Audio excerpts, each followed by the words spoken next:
Assalamualaikum warahmatullahi wabarakatuh. Sobat Kang Guru dimanapun Anda berada, hari ini kita akan melanjutkan pembahasan materi kita untuk fokus penilaian PSAJ ya, matematika tingkat lanjut. Kali ini kita akan membahas tentang trigonometri, aturan sinus dan kosinus serta fungsi. Simak baik-baik penjelasan berikut ini, semoga bermanfaat.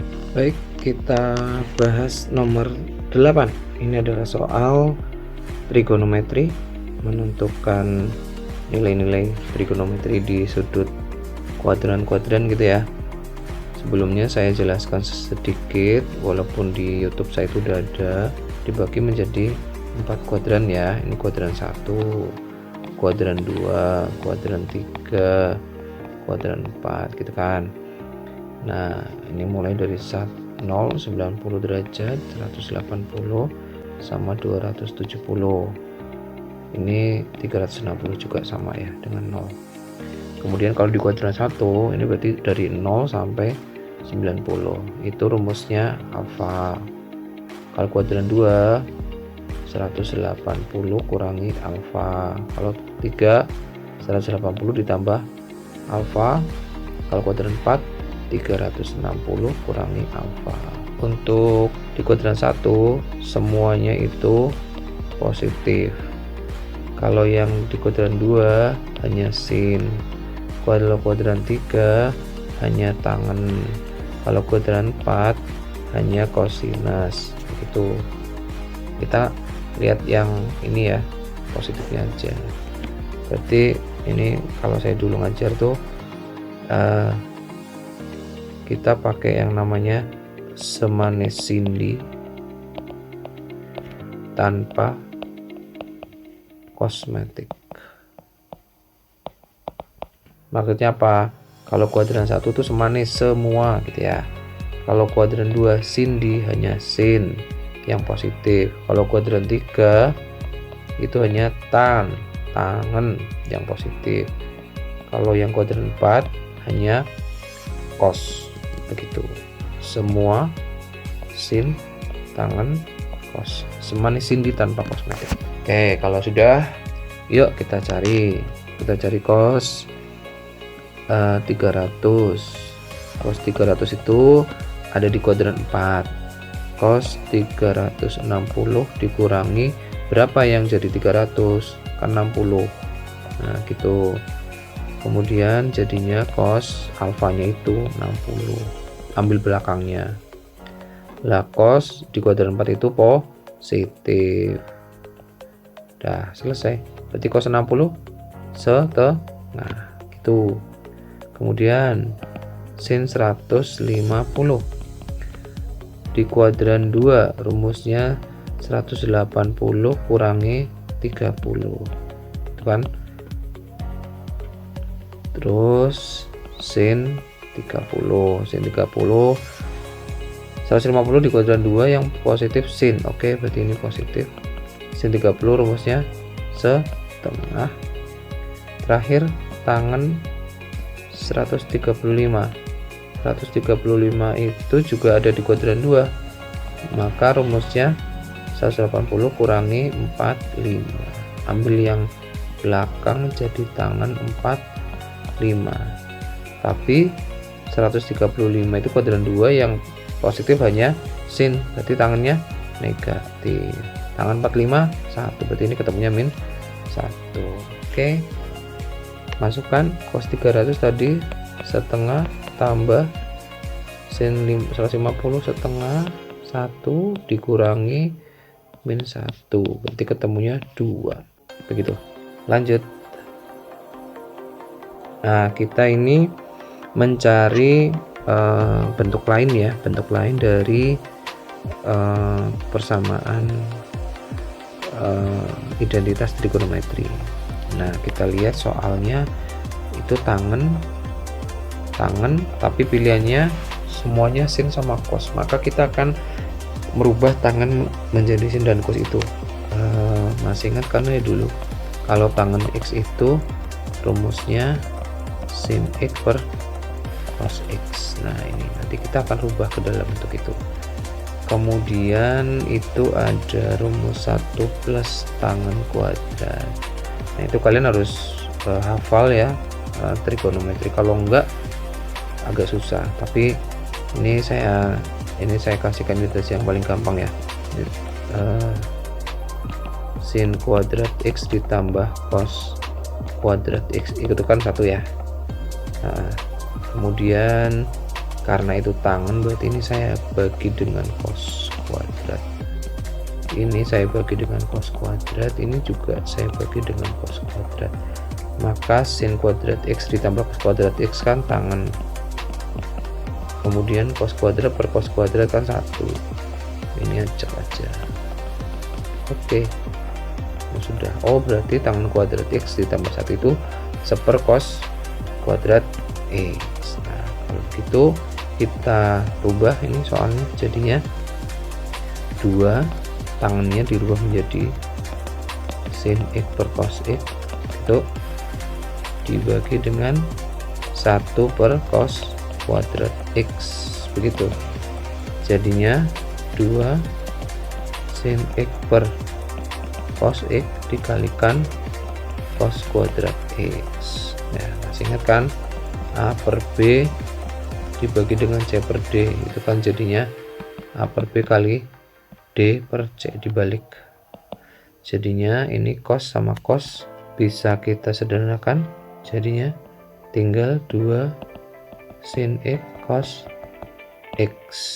Oke, ketemunya A. Lanjut. Oke, nomor 10 ada grafik, kemudian persamaannya apa. Nah ini nggak usah bingung, ini gampang ini ya. Kalian lihat periodenya berarti Y ini yang paling maksimal berapa? 4. Oke, kalau 4 berarti di depan sin cosnya itu ada angka 4. Tuh, berarti yang A ini salah karena periodenya 2. Terus yang B juga salah, periodenya 2 juga. Nah yang 4 berarti tinggal ini 3 ini antara C, D, E itu nanti jawabannya. Nah terus gimana caranya supaya kita tahu? Kita pakai cara coba-coba. Kita masukkan, ini ada 45 derajat, kita masukkan 45 derajat ke dalam CDE. Nanti kalau dia ketemunya 4 berarti itu jawabannya, kayak gitu. Nanti kalau masih ada 2 kita pilih 90, kayak gitu, dan seterusnya nanti ketemu. Oke, kita mulai ya. Kita mulai yang ke C. C itu kan berarti Y sama dengan 4 sin 2X. 2 kali 45 90. Nah 4 sin 90 itu berapa? 1, ketemunya 4. Nah itu ketemunya 4, betul kan? Oke, berarti ini betul. Kita keep dulu karena masih ada D, siapa tahu D juga benar. Nah kita cek 2 kali 45 90 juga, cos 90 0 ya, maka 0. Oke, salah ya, berarti salah. Terus yang E 4 kali sin 45 kali 4 berarti 180. Sin 180 itu sama aja sin 0. Sin 0 itu 0, jadinya 0. Oh, salah juga. Berarti jawabannya C. Gitu. Sekali lagi kalau nanti ada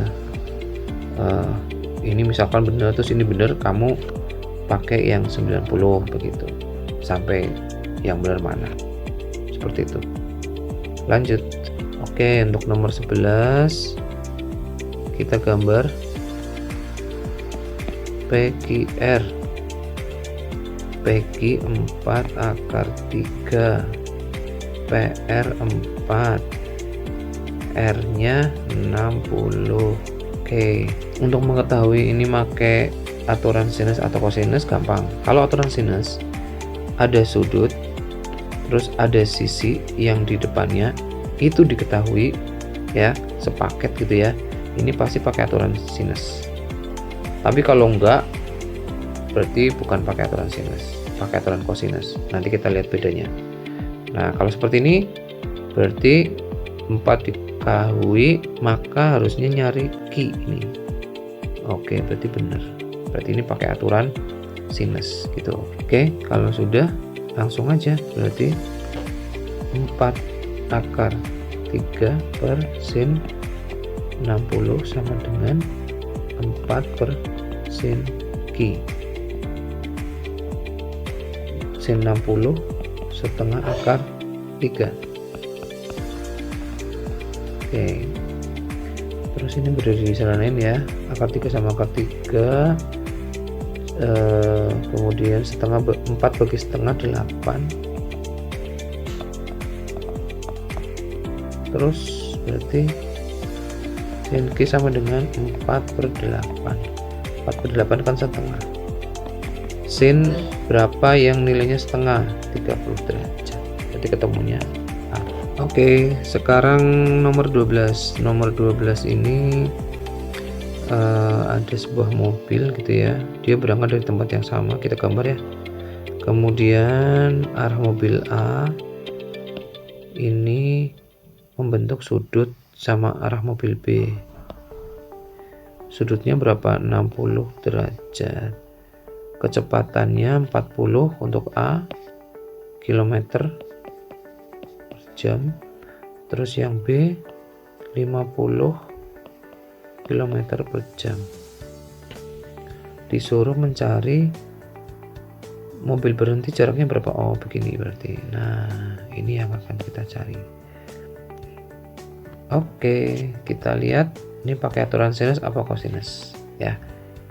Ini diketahui, ini diketahui, ini diketahui. Nah kalau sinus kan tadi sudut sama sisi di depannya harus diketahui dua-duanya. Ini enggak, ini ada satu sudut diapit oleh dua sisi, berarti ini pakai aturan kosinus. Begitu cara membedakannya ya.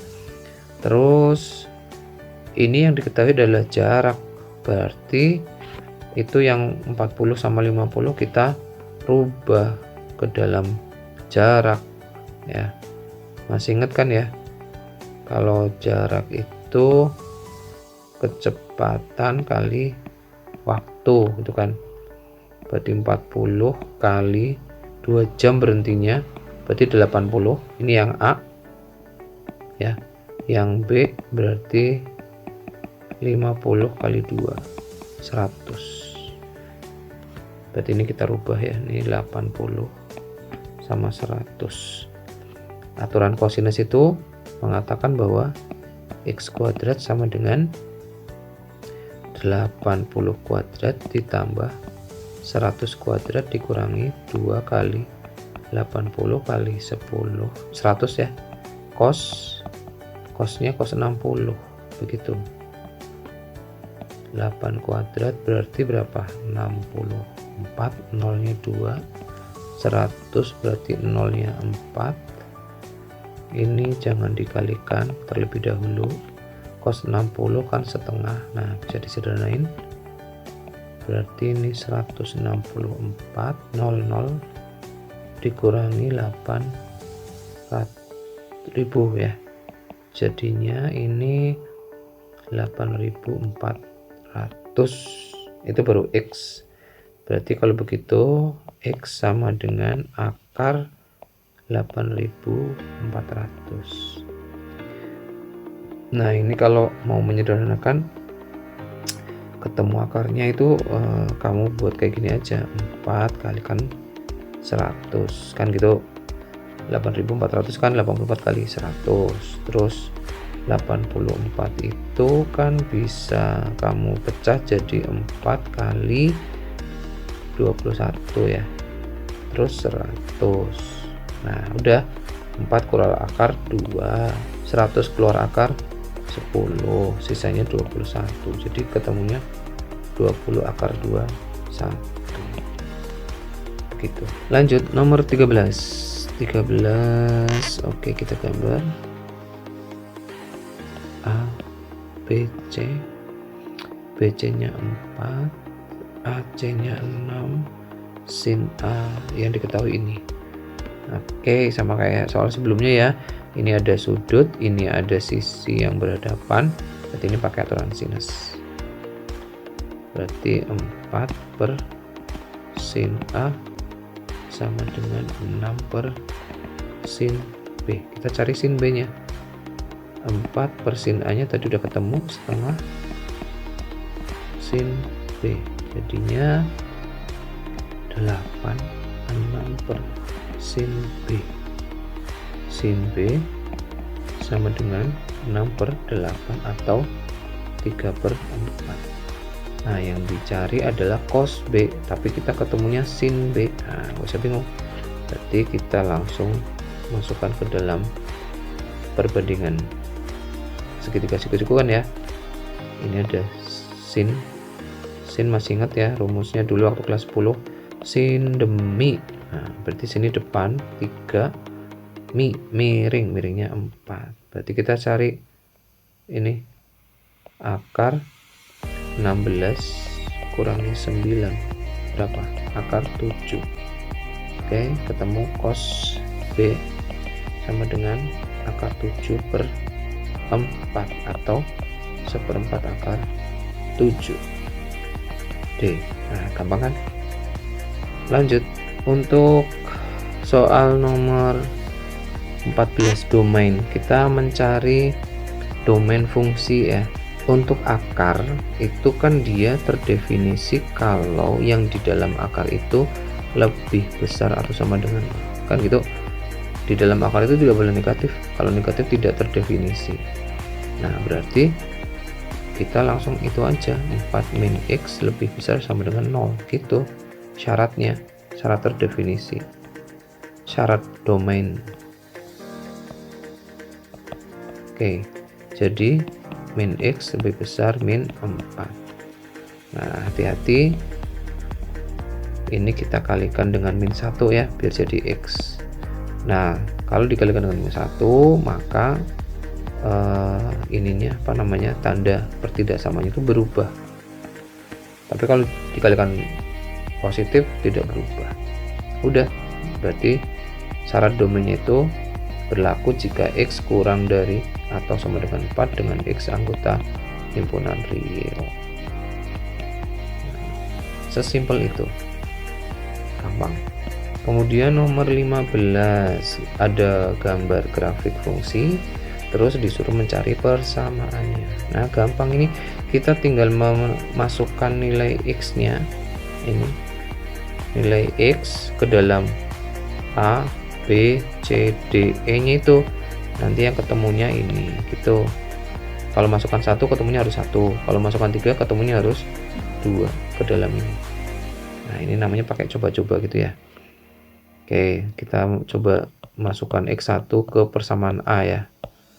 Persamaan A itu berarti kan 2 log 2 kali 1 2 kurang 1 1, 2 log 1 ketemunya berapa?